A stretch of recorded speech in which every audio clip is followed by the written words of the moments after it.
Well, I got 4 things here that I've been working on. It's finally a warm day. I can actually go out and power wash, so we'll show you a little bit of a, I don't think I'm going to do too close, but we'll get going on power washing these to clean them up, and I'll show you the results afterwards. So, get going.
So I know that was a little quick video, and you guys didn't get a whole lot of up close and personal, but nice and clean, power washed projects. Some of them aren't exactly finished, but this Generac 5,000 watt generator is done, and this snowblower is finished. Both of them run really good. I got a couple parts I'm going to put on the Generac generator. I got a coil ordered for that one. I have a carburetor I need to put on this one, and I need to replace this drive chain so that way it can actually be driven correctly.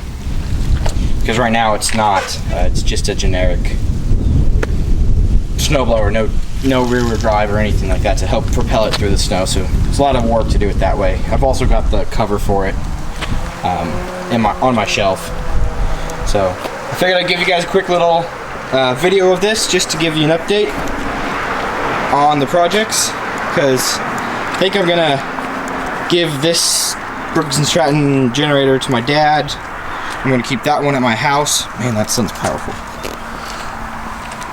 Keep this one at my house for safety in case of power outages. I think I'm gonna sell that snowblower though. I have the subcompact tractor that I use with a 3-point blade, and that does all my snow removal, so I really don't think I have any need for this. I might give this broken one to a friend of mine though, who might want to actually spend a little bit more than what I've spent on it. So overall they cleaned up pretty good. I don't see any concerns with the water on the generator side because they are basically sealed units. They just have airflow moving through them. All the wires have coatings on them, and as long as I don't really try to run it until they're fully dry, I don't see any concerns with arcing out or having any issues with it. Ideally, having them dry is the preferred method, but you take what you can get, and right now I don't see any chance of needing these for a while, so I don't have any concerns with it. So I'm just rambling on now. I'm gonna say for right now I am done. I'm gonna pick these up, clean these up, and kind of put them back where they belong storage wise, so that way I can then move on to future projects. I got a couple things in mind that I'm going to be coming up upon. A friend of mine told me that he's giving me it's an old 1990s, it's like a zero-turn mower, but it's not a zero-turn, it's really weird. So we'll see when I pick that up and how that goes. Until then, if you guys don't mind, I do enjoy the comments that I've been getting on some of my videos, and I do enjoy the feedback and just information that people have been giving me. So please keep it up and keep on liking these videos. Subscribe to the channel if you want to see more projects coming up. I can't promise anything spectacular because we are a small channel and I'm just working with the little budget that I have for fun. So with that in mind, I am going to call it quits for this video and say we are good to go on to the next projects. So have a great day, y'all. Bye.